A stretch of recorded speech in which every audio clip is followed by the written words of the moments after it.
All right, today I'm going to do a lesson on keyboard shortcuts. And many of you may be using keyboard shortcuts, but probably most of you aren't. So I'm going to try to do this so that you can make it more efficient for yourself when you do this. There's all kinds of universal keyboard shortcuts, and there's going to be the ones that I'm going to talk about most because those are going to be the ones that you're going to use and you're going to be able to work in your daily routine. You certainly don't need to learn all of the keyboard shortcuts that exist, but ones that you use most often. So the first one I'm going to use is a keyboard shortcut with is Control C, which when I highlight this, I want you to watch when I highlight this. I'm going to click and drag to here, and then I'm going to back off.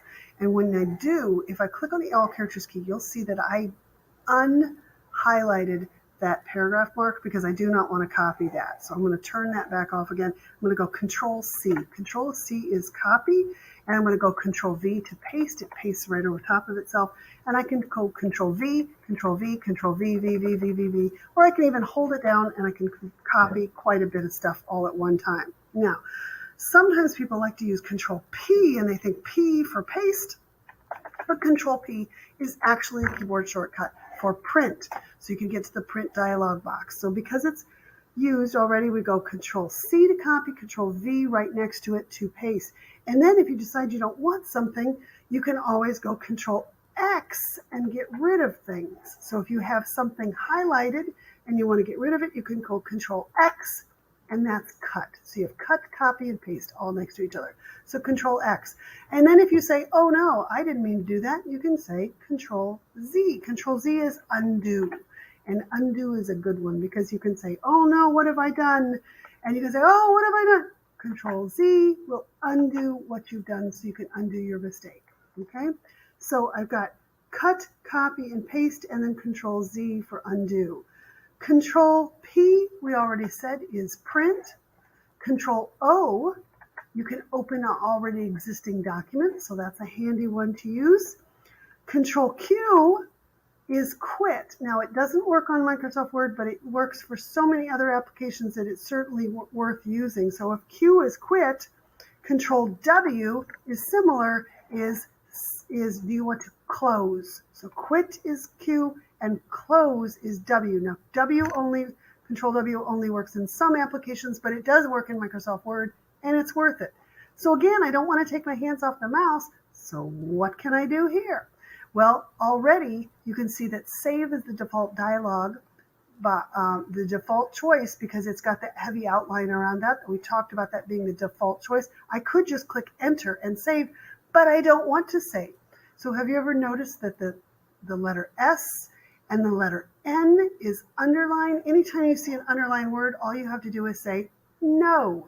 And I'm going to say N for don't save, and it closes it. Control N creates a new blank document. Control N.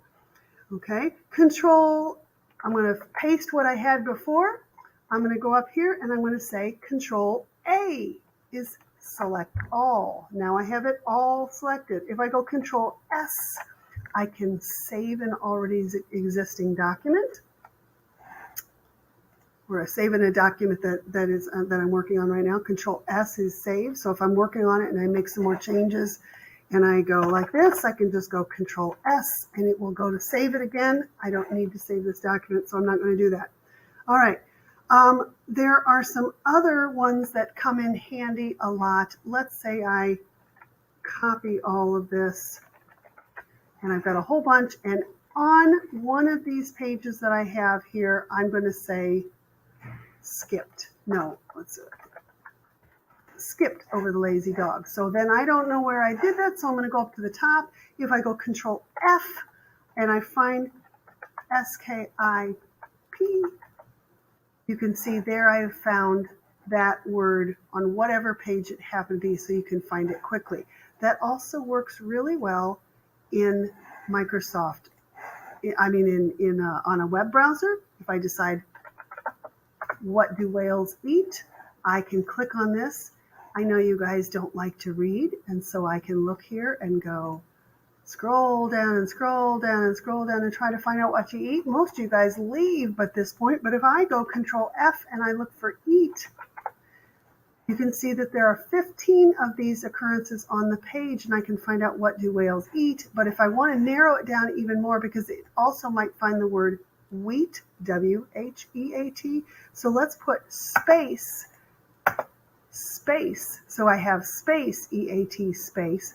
Now I've narrowed it down to 3 choices, and I can come down to and find out that whales eat both fish and small crustaceans. And so I can find that answer much faster. So that Control F really comes in handy. Okay, back to Microsoft Word. Another ones that are specific to just few programs. It's not all programs like these other ones are, but ones that you use most often. If I highlight it, Control U will underline U for underline. If I highlight and go Control I is italics, and I can go Control B for bold and make something bold. And so that's kind of handy because I don't even have to take my hands off the mouse to do that. Okay, so those are some universal keyboard shortcuts.